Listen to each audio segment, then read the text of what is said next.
Pero alam niyo po ba na yung retirement career natin pwede pang umangat, pwede pang mabago.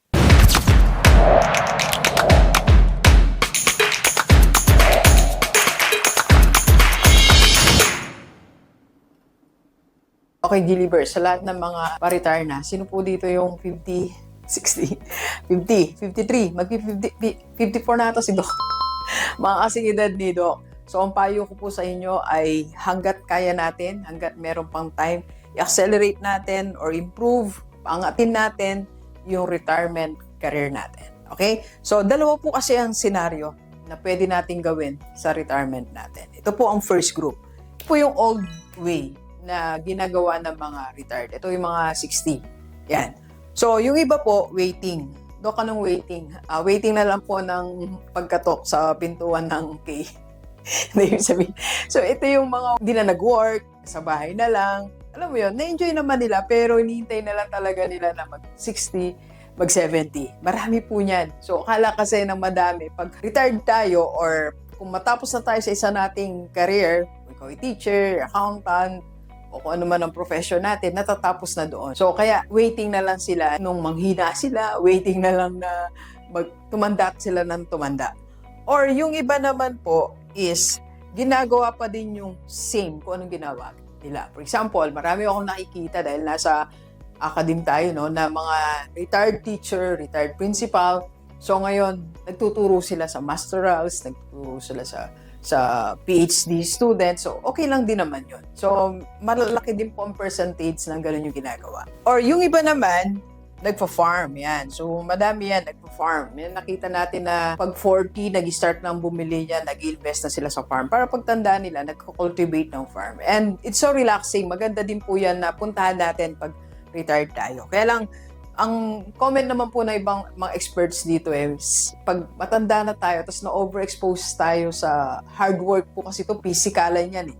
So parang hindi kinakaya ng iba. Kaya yung iba nagkakasakit ng mas maaga pag nag-farming. Yung iba naman po nagtitake ng risk. For example, yung retirement niya, ini-invest niya, o retirement money niya, ini-invest niya, o retirement money niya, pinang-business niya. May mga ganun din po na dito ang way. Or anything lang, kung ano yung makita, susubukan, yung let's say 20% ng retirement money niya, pansubok ko dito. So, ito yung old way. Okay? Pero alam niyo po ba na yung retirement career natin pwede pang umangat, pwede pang mabago. May chance pa tayo. And 60 or 65 years old is still young. Sabi ko nga po nung unang panahon, no, akala ko pag 50, parang matanda ka na. Sabi ko, pag 50, wala na akong gagawin. Eh, mag-54 na po ako or 53, hindi ko pa sure, no?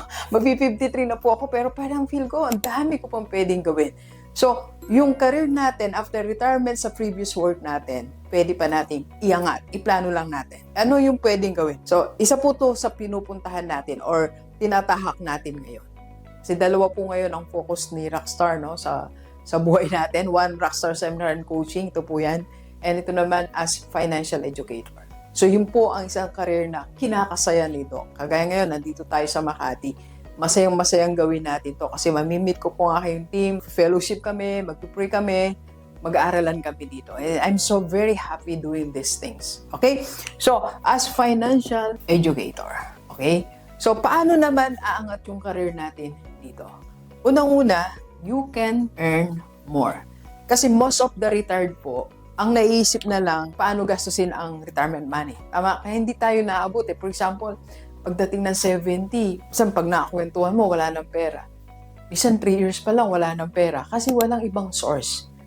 So, pag nag-financial educator ka po, habang ginagawa mo yan, you are building wealth and you are earning. Baka nga, mas malaki pa yung kitain mo kaysa dun sa previous work mo. And second, of course, kasama na po dito ang mission. Ito na yung nakakatulong ka na. Like ngayon, I'm so excited, no? From Bataan, we went here sa Makati. Si mamimit ko po yung mga followers ni Doc na kasing edad ko din or older than me, na natulungan natin dito sa ating community na nakapag-ready sa retirement, nakapag-prepare sa retirement nila. And of course, this is isa sa pinaka-reward natin is happiness. So pag nag-retire tayo, dito kasi minsan nakakaramdam na tayo ng lungkot. Marami pong nagme-message sa akin na, Doc, I want to join your community kasi ang lungkot ko, mag-isa ko na lang sa bahay. Parang wala akong makitang chance, wala na akong makausap, wala na akong community na pupuntahan kasi lahat ng anak busy, lahat ng apo busy, lahat ng mga friends hindi na ma-access. So wala na silang community na pwedeng puntahan. Pero sa atin po, as financial educator dito sa ating community, meron kang pupuntahang group na ikakaligaya mo. Alam niyo ngayon dumadating na sila, yung happiness nila hanggang dito. Kasi makakakapi nila si Doc, makapagkwentuhan tayo. Okay, so ito yung pwede mong gawin na retirement career mo. Ang question, Doc, paano ba gagawin yun? Explain po namin sa iyo. You can join our community, IMG Rockstar. Mag-PM ka po sa personal FB ko. Yan po ang aking personal FB para ako mismo makausap mo po.